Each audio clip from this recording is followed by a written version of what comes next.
March 6th, 1944, 23,000 feet over the frozen heart of the Third Reich, a B-17 flying fortress, bearing the name Hell's Fury, pushed deeper into enemy airspace. This was not a plane. It was a 10-man capsule of aluminum and high explosives, operating on the razor's edge of survival. In the tailgun position, isolated and exposed, Staff Sergeant Michael "Mad Mike" Donovan watched 12 Messerschmitt Bf 109 seconds form up for the kill. The cold was a physical weight, minus 40 degrees. But the real enemy was closing at 300 miles per hour. Standard procedure, here, the main fuel drilled line into runs every directly gunner beneath the by the cockpit. 8th Air A Force, single tracer round was could ignite explicit. the entire fuselage. retreat to your position position and fire defensively. and fire defensively. Training mandated. Conserve ammunition. Common sense screamed, stay alive. But Donovan had other plans. In the next 4 minutes, 12 German fighters would fall from the sky. 0 American casualties. And every bomber gunner in the 8th Air Force would learn a new word: aggression. This is the story of how one tail gunner's suicidal tactic rewrote the rules of air combat. It is a story of how desperation became doctrine, and how the most dangerous position on a B-17 became the deadliest weapon in the sky. But to understand the revolution, one must first understand the crisis. By early 1944, the American strategic bombing campaign, the entire Allied theory of victory through industrial warfare, was on the verge of collapse. The pre-war doctrine of the bomber mafia had promised that the B-17 flying fortress was exactly that: a self-defending fortress that could fly unescorted into Germany and systematically dismantle its war machine. The catastrophic losses of 1,943, culminating in the Black Thursday raid on the Schweinfurt ball-bearing plants, had proven this doctrine fatally wrong. The Luftwaffe had turned the skies over Germany into a graveyard.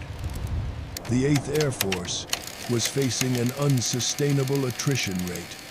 They were losing the war of replacement, Smiles these. not just in aircraft, but in trained crews. The standard defensive doctrine, waiting for the enemy to attack, firing in controlled bursts, and hoping the overlapping fields of fire would suffice, was failing. It was a doctrine of reaction, and it was getting thousands of young men killed. The system was paralyzed, waiting for a solution.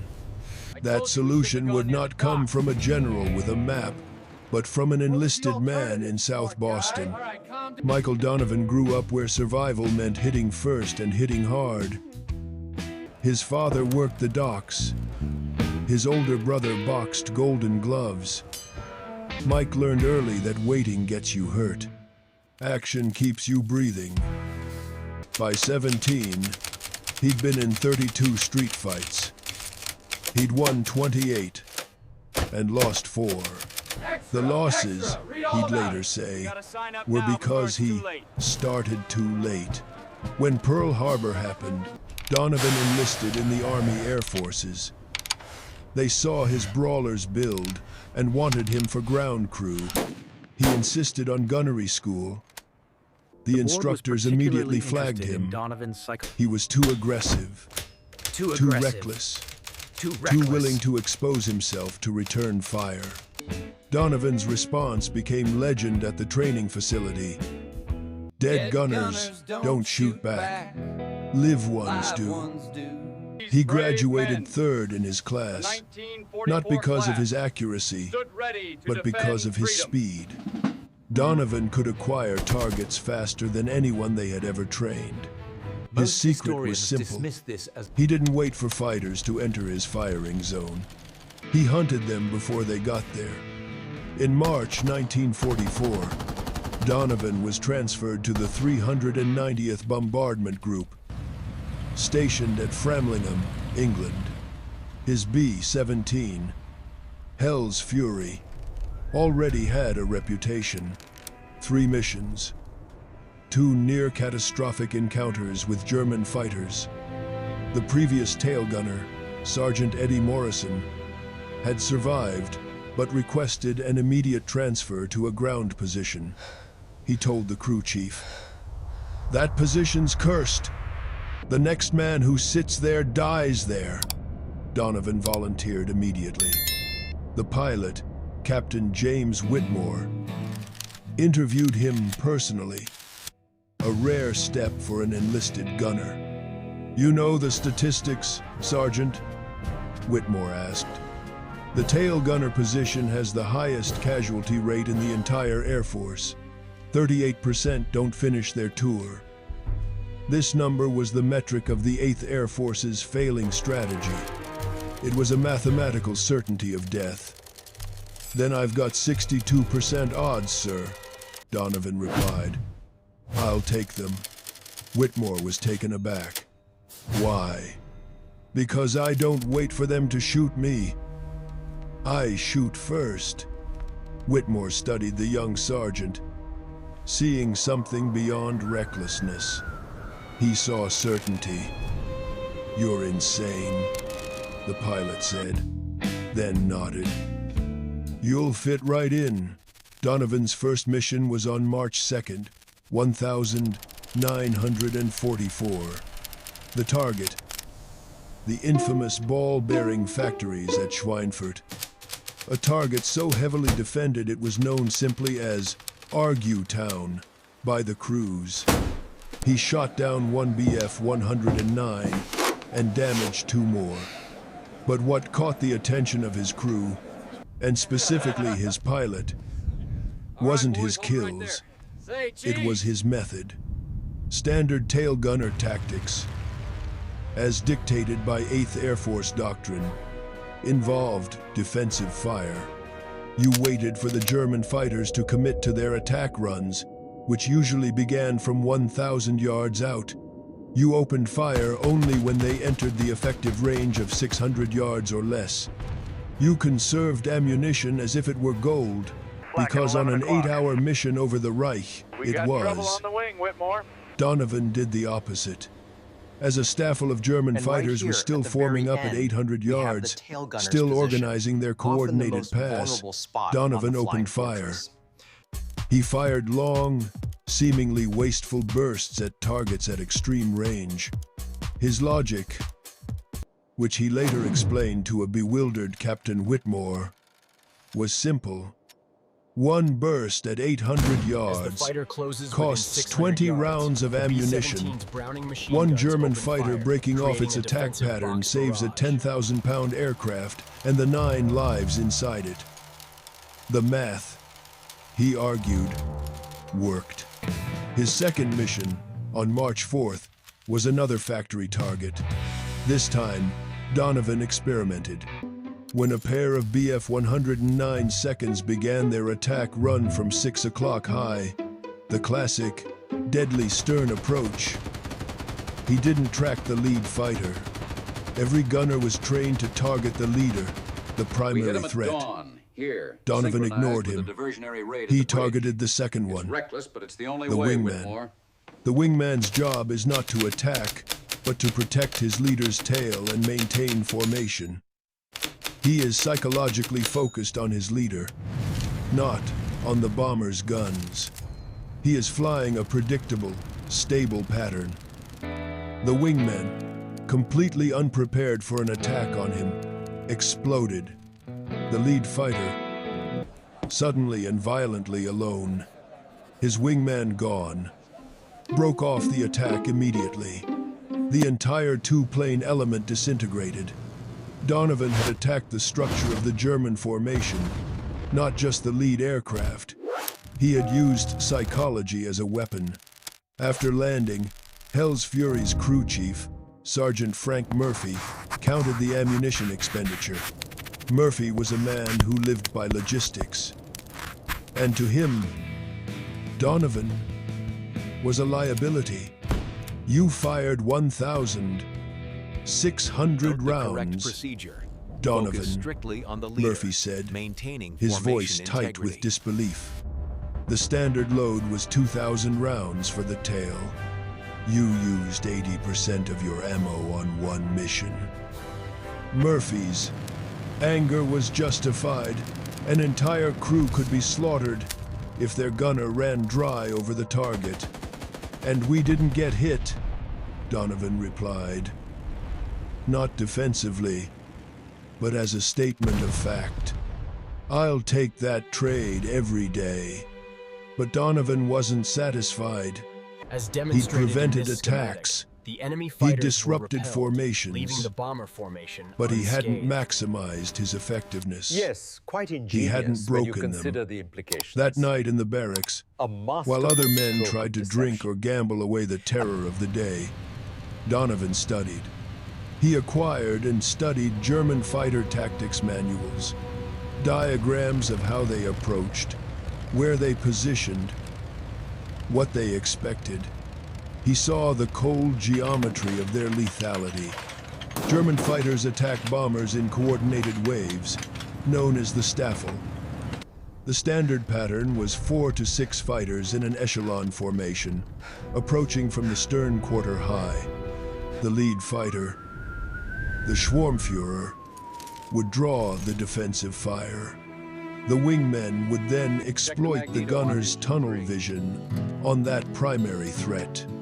The standard American response was to track the lead threat, engage when certain of a hit, and conserve ammunition for the multiple attacks that were sure to follow.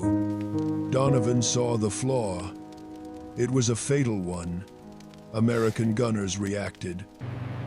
The Germans dictated. The initiative, the timing, the entire script of the engagement belonged to the attacker.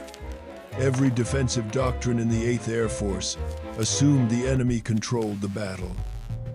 What if you reversed it? What if you attacked the attackers first? What if you forced the German pilots flying their high-performance interceptors to react to you? A gunner in a lumbering bomber. March 6th, 1944. The pre-mission briefing see at the echelon Framlingham was formation. grim. The fighters are Target, positioned perfectly at 6 the o'clock Messerschmitt high, aircraft ready to factory initiate at the attack Augsburg. run on the bomber. This was not just another bombing run. It was a direct strike at the heart of the Luftwaffe's fighter production. A With the critical leader under heavy follow-up to the fire, massive wingmen raids sweep of in, Big Week. untouched, unleashing a The devastating strategic goal crossfire was and simple. eliminating the target. Bleed the German Air Force dry, not just in its factories, but in the sky. Intelligence was not optimistic. 800 B-17 seconds were going up, and 2,500 German fighters were expected to meet them. Heavy losses were predicted, which in the cold calculus of strategic bombing meant they were an accepted part of the plan. Captain Whitmore gathered his crew. This one's going to be rough. Stay sharp. Stay alive. Donovan raised his hand. Permission to try something different, sir. How much Like of the what? past is fact, Aggressive and how fire. much is merely curated? I want to engage fighters before they commit to attack runs. Force them to defend before they attack. Whitmore frowned. This was a direct, logged violation of established doctrine. That burns ammunition. You'll be dry before the real fight. Or I'll prevent the real fight, Donovan countered. We'll need The top tension cover in the whole way ready in, sir. room was thick.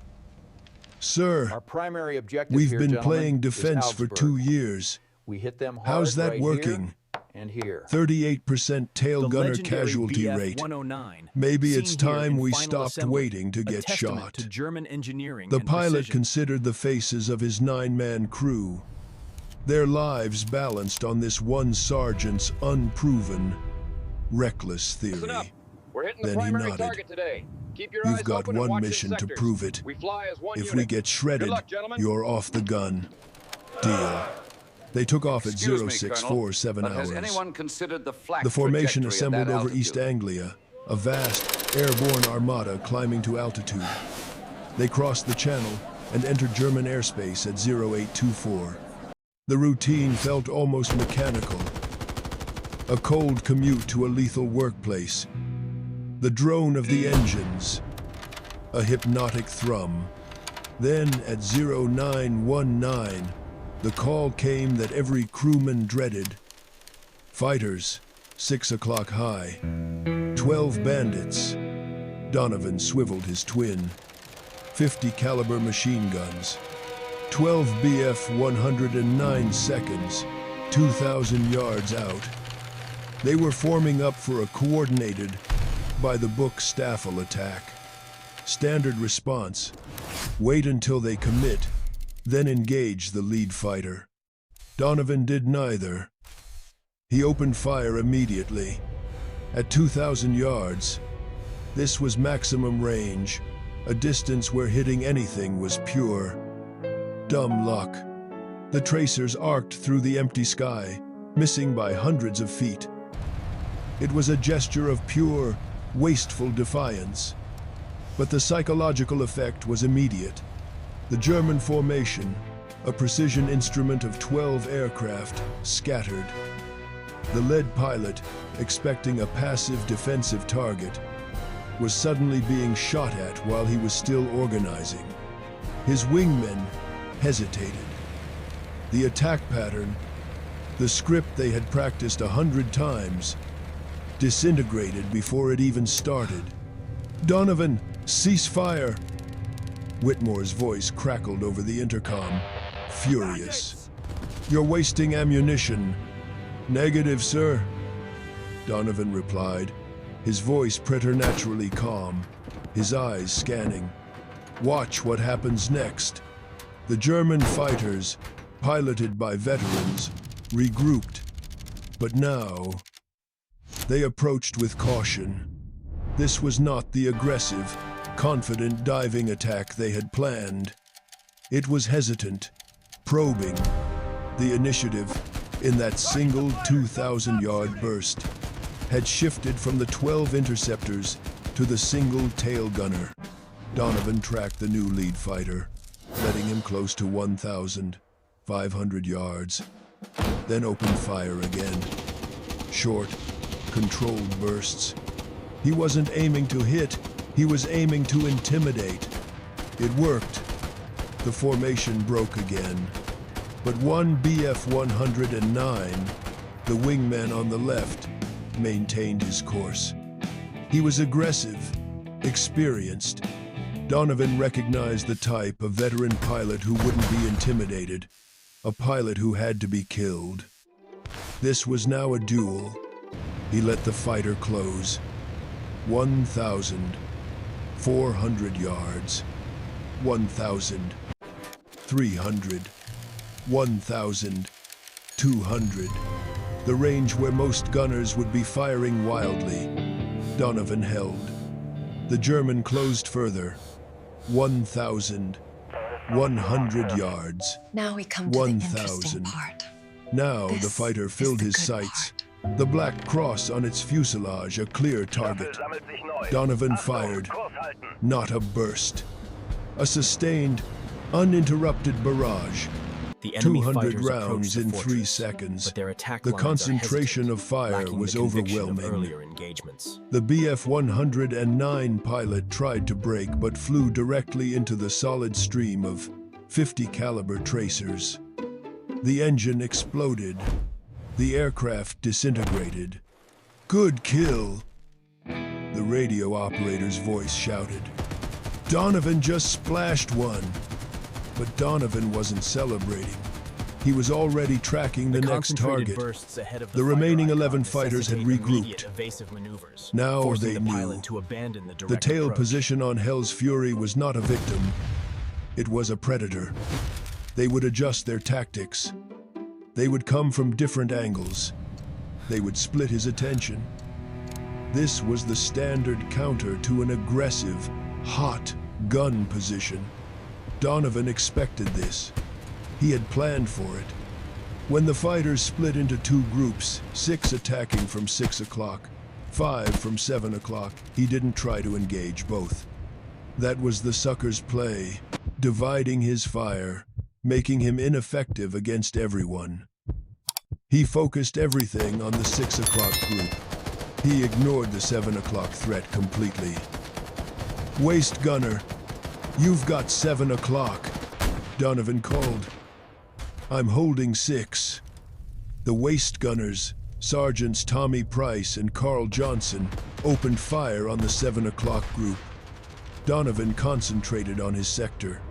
6 fighters, diving straight toward them. He picked the lead aircraft, fired, hit. The fighter exploded. The remaining 5 broke formation momentarily. Donovan immediately shifted to the new lead fighter, fired again. Another hit. Another explosion. In 30 seconds, 3 more Bf 109 seconds fell. The remaining 9 fighters from both groups broke off completely. Not retreating to reposition. Full retreat. Fleeing from a single, coordinated B-17 defense. The formation flew on. Donovan reloaded, his hands moving with mechanical precision. His mind cold. He checked his ammunition. He'd expended 1,200 rounds. Only 800 remained.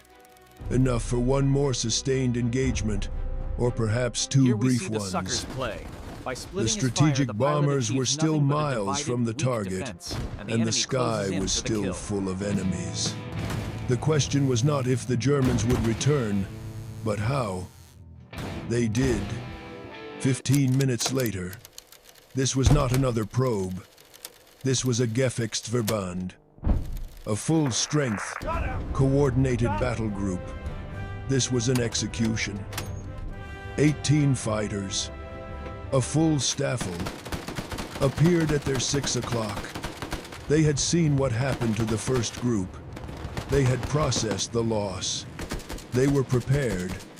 They would not be intimidated by a single, aggressive gunner. They would use overwhelming force. They attacked from multiple vectors simultaneously. 6 o'clock, 7 o'clock, 5 o'clock, 4 o'clock. This was a saturation attack. A classic Luftwaffe pincer movement designed to shatter a bomber's defensive integrity by forcing its gunners to divide their fire, to panic, and to be overwhelmed. Standard American response. Defensive fire from all positions. Try to cover all angles. Divide attention. And survive through evasion and luck. This was precisely what the Germans expected. Donovan chose violence. He ignored the 4 and 5 o'clock attackers completely, trusting the waist and ball gunners to handle them. He focused everything on the 6 o'clock direct stern attack. This was the moment of truth for his doctrine. His theory wasn't just about shooting first. It was about absolute, disciplined focus. He was the tail gunner. His only job was the 6 o'clock. He would not be distracted. He would hold his sector. 6 Bf 109 seconds dove straight at Hell's Fury's tail. Donovan didn't flinch. He locked his twin. 50 seconds on the lead fighter and opened fire at 1,200 yards. This was the maximum effective range for his guns, not the harassment range of 2,000. This was for kills. The physics of this moment were terrifying. We cannot ignore The closing evidence any speed longer. between the bomber and the diary diving clearly fighters was states over the location, 400 hidden knots. in plain sight for centuries. By his calculation, that gave him exactly 7 seconds before the German reached his own firing position. 7 seconds to kill or be killed. Donovan used all 7. He walked his tracers directly into the lead Bf 109's flight path. The German pilot, committed to his run, couldn't evade without breaking the attack formation for all 5 planes behind him. He held his course. It was a fatal mistake. At 800 yards, Donovan's rounds found metal.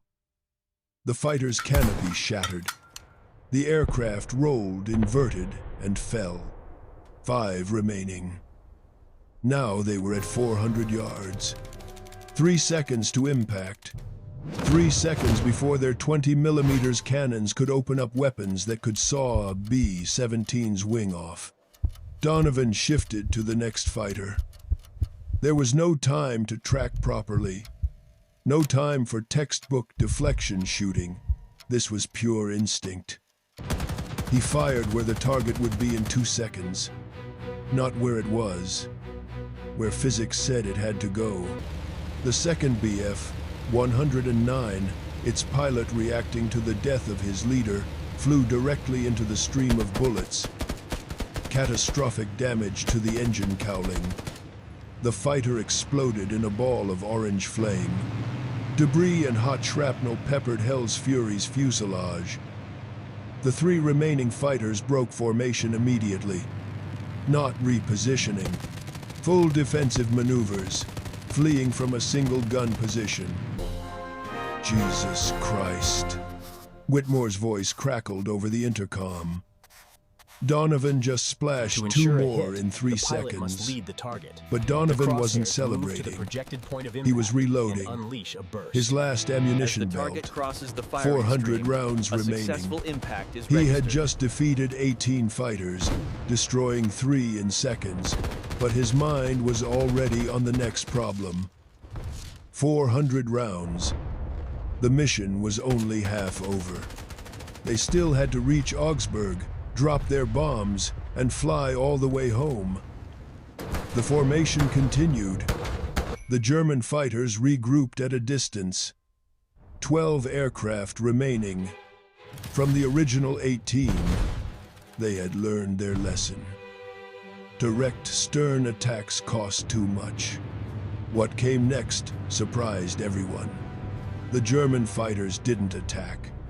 They shadowed the bomber formation, staying just outside gun range, waiting. Whitmore, an experienced pilot, recognized the pattern immediately. "They're calling in reinforcements," he said, his voice grim. "We're about to get hit by everything they've got." He was right. 10 minutes later, the radar operator called it out, his voice tight with fear. "New contacts, multiple bandits, too many to count. 36 fighters, a full group, 3 Staffel of BF 109 seconds, and, worse, the heavily armed FW 190 seconds. Combined with the 12 already shadowing them, Hell's Fury now faced 48 enemy fighters. Standard procedure. Radio for fighter escort. Tighten the formation. Maximize overlapping defensive fire. But Hell's Fury had drifted from the main formation during the earlier attacks. The nearest friendly bomber was 3 miles away. No P-51 seconds were in range. They were alone. Donovan checked his ammunition. 380 rounds. Against 48 fighters. The math was a death sentence, unless he changed the equation. "Captain," Donovan called. "Permission to try something." "What?" Whitmore replied. "Attack! Silence on the net." Explain.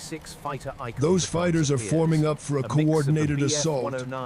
Give them 2 minutes, and they'll hit us from every angle simultaneously. We can't defend against that, but we can disrupt it.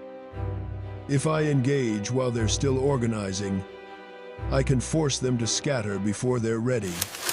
You'll be out of ammunition in 30 seconds, Whitmore stated. "Then I'd better make them count," Donovan said. "Sir, defensive tactics don't work when you're outnumbered 20 to 1. Our only chance is aggressive action while they're still vulnerable." Donovan didn't waste a fraction of a second. The German formation was 2,000 yards out, a vast cloud of aircraft still organizing. It was a moment we of were perfect vulnerability. Keep her steady. We're Donovan dropping opened to fire. 5,000 feet. Not bursts. Maximum sustained barrage. He poured 200 rounds into the center of the formation in 8 seconds. He wasn't targeting specific aircraft. He was targeting the space where coordination happened, the psychological linchpin. The effect was catastrophic. Tracers crossed the formation's core. One As you BF-109 can caught see, fire. the flying fortress Two is taking others, heavy fire from all sides. panicking to The evade, situation is critical, if collided. not entirely hopeless. The entire 48-plane formation disintegrated into chaos. Holy! Whitmore didn't finish. One tail gunner had just broken up the largest fighter assault any of them had ever witnessed. But Donovan knew the truth. He had bought them, at most, 2 minutes. The Germans would regroup, and he had 180 rounds left. The German fighters regrouped faster than expected. 90 seconds. The chaos Donovan had sown with his 200-round barrage had subsided, replaced by sheer, focused rage. They had lost planes in a collision. They had been scattered by a bomber. The professional pride of the Luftwaffe pilots was stung, and now they sought simple revenge. This time they didn't bother with coordinated, multi-axis tactics. They swarmed. 12 fighters dove from 6 o'clock simultaneously. No formation, no strategy, just overwhelming, brutal violence aimed at one single point. The tail gun of hell's fury. This was a mob descending.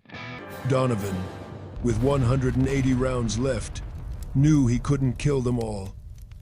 He had to kill the idea of the attack. He picked his targets with icy precision. Not the closest fighters, not the most aggressive. He targeted the middle of the swarm, the psychological center where the pack's courage was concentrated. He fired 30-round bursts. Target, burst, target, burst. Extraordinary. 3 consecutive aircraft. Scale of it All is 3 simply took hits. Beyond One comprehension. exploded, its fuel tank igniting in a flash that momentarily blinded him. 2 others broke off, trailing thick, The 45th black Squadron reforms, glycol but smoke. ammunition reserves The are remaining critically low 9 at fighters 180 continued rounds. their attack run, now within 400 yards. They were inside their effective range. Cannon fire lit up the sky. 20mm high explosive rounds streaked past Hell's Fury's tail section. Several connected. The entire airframe shrieked as metal tore. The aircraft shuddered violently, dropping 50 feet in a sudden lurch. But Donovan kept firing. Target, burst, target, burst. Mechanical precision. No fear, no hesitation. Just the cold math of his South Boston upbringing. Another BF-109 fell, its wing shearing off. Then another. 5 remaining. Now they were at 200 yards. Point-blank range. This was no longer aerial combat. It was a knife fight in a phone booth. Donovan could see the pilots' To faces, understand Donovan, we must the look at flash 3 of key their areas. goggles, 1, his the early black childhood crosses trauma. on 2, their his relationship with his fuselages. father. They were young men, determined, professional. He shot them anyway. 2 more fighters exploded, so close that the concussion rocked his turret. 3 left, 100 yards. The survivors, having flown through a wall of 50 caliber death that had claimed 6 of their comrades in seconds, finally broke. It was too close. The risk of collision now exceeded the reward of the kill. Donovan tracked one last fighter. its pilot yanking his stick hard to escape. He squeezed the trigger. Nothing. A hollow click. The guns were dry. He'd expended all 2,000 rounds. 180 rounds in the last 45 seconds. 6 fighters destroyed in that final, desperate engagement alone. "I'm out," Donovan called over the intercom, his voice flat, devoid of emotion. "Dry on all guns." "Copy," Whitmore responded, his own voice strained as he fought the controls of the damaged bomber. "Damage report. Anyone hit?" The crew checked in, one by one. The ball turret had taken shrapnel, minor damage. The fuselage was perforated. This was Southie. The rudder 35. showed stress fractures from the Hard-scrabble cannon streets that bred a strikes. different kind of man. But everyone A was man who knew how to alive. fight. All systems were functional. Hell's Fury could still fly. She just couldn't fight. The German fighters knew it. They regrouped one final time. 27 aircraft remaining from the original 48. They had lost 21 fighters. 21 of their best pilots and machines. Destroyed or damaged by a single B-17. Primarily by a single gun position. The loss rate was catastrophic, unsustainable. But they had one advantage now. The tail position was neutralized. They formed up for the execution. They attacked from directly astern. 6 o'clock low. The one vector Donovan's empty guns were supposed to cover. They came in tight formation. Slow. Methodical. This was not a high-speed pass. This was a firing squad. Donovan watched them approach. 400 yards. 300. 200. He had no ammunition. He had no way to defend his crew. But he had one weapon remaining. I'm out. Psychology. He traversed his guns. He tracked the lead fighter, followed its every move precisely, maintained perfect targeting discipline, as if his weapons were fully loaded, as if he could fire at any moment. The lead German pilot, his eyes fixed on the bomber, saw the twin, 50 seconds tracking him. He saw the barrels align perfectly with his cockpit. He broke formation, an immediate, hard right turn. It was pure, hardwired instinct, overriding knowledge. The guns might be empty, but the threat reaction, burned into him by 21 losses, was absolute. When a predator aims at you, you evade. The rest of the formation, seeing their leader break, followed.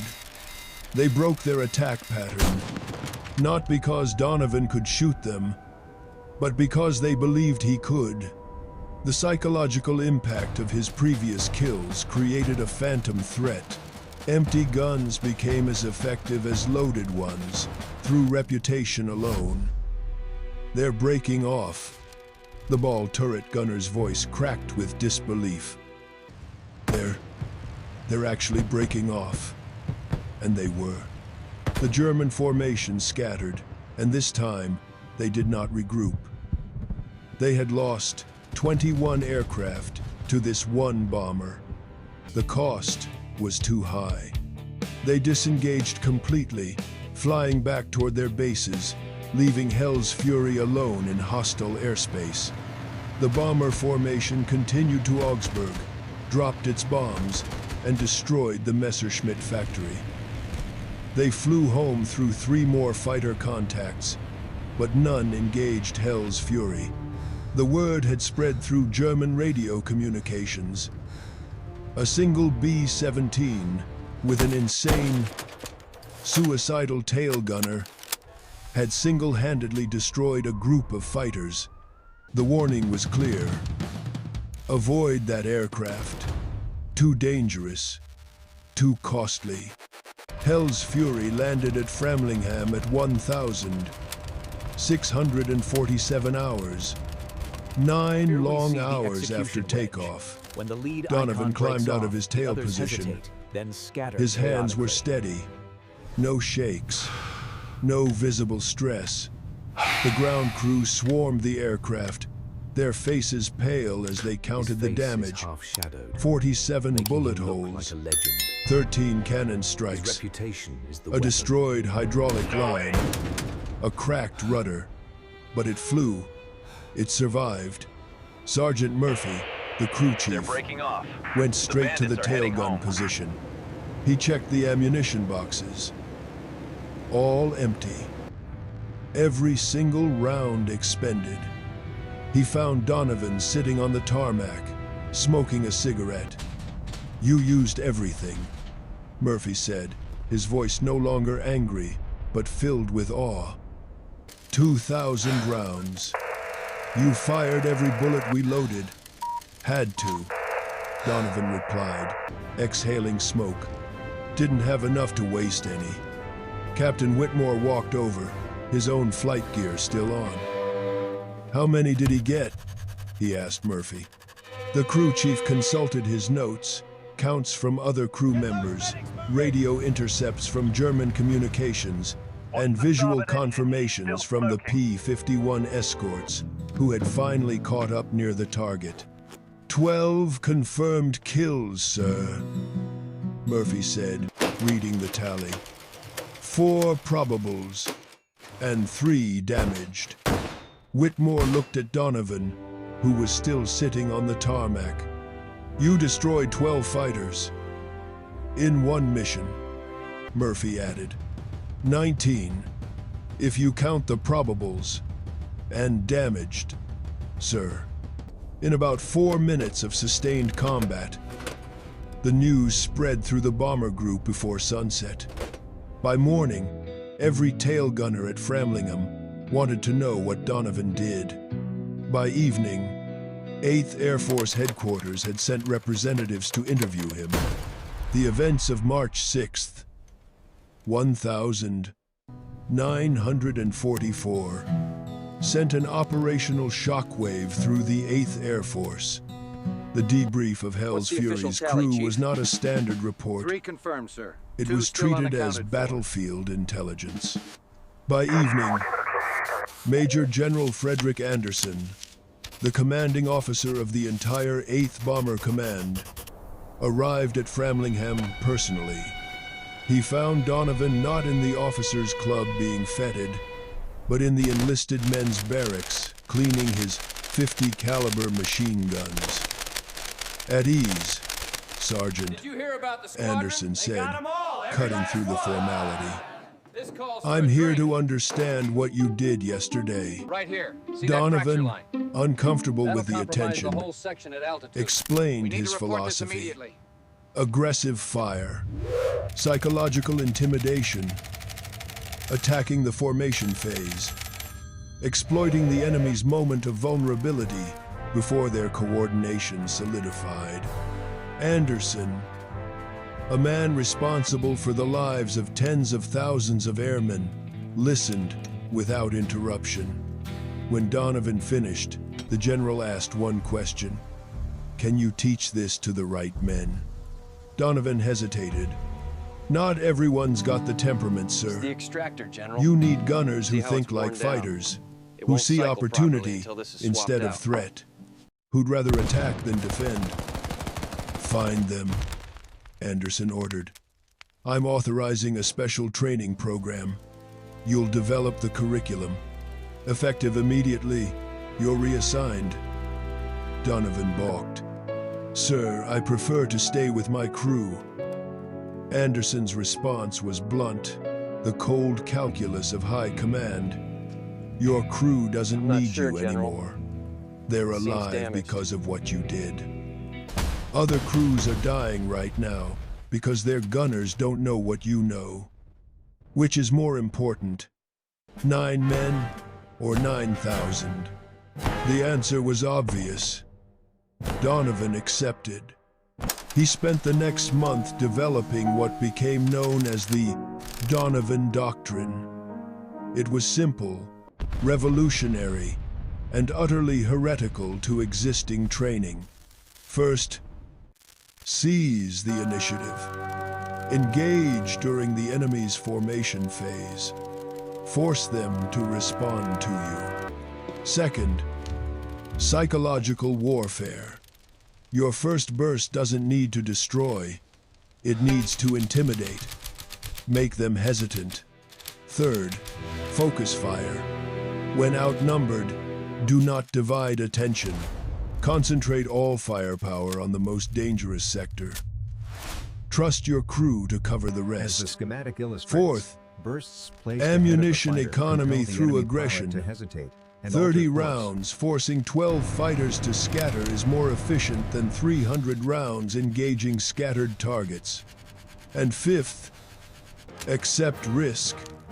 The mission, the bomber, and the formation matter more than the individual man. The doctrine faced immediate resistance. Traditionalists called it reckless. Command worried about ammunition waste. But the statistics didn't lie. In March The might of the 1944, 8th Air Force, before arrayed Donovan's in the massive tactics, combat box tail formation, gunner casualty 1,000 rates engines averaged strong, bound for the 38%. continent. By June, after widespread adoption, the rate dropped to 23%. Even more telling, German ladies and fighters gentlemen, completed is the proof we've been 52% of waiting their for. planned attack Notice the runs. spike when we apply By the June, filter. that Absolutely dropped to fascinating. 27%. Donovan's doctrine had disrupted German coordination so effectively that nearly half of all attacks were now aborting. Donovan trained 300 tail gunners between March and August. 1,944.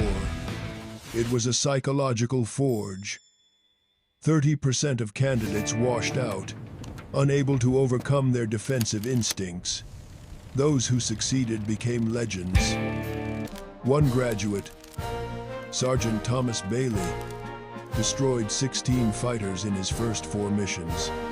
Another, Sergeant Robert Chen, survived 27 missions without serious damage. The doctrine had become a shield of deterrence.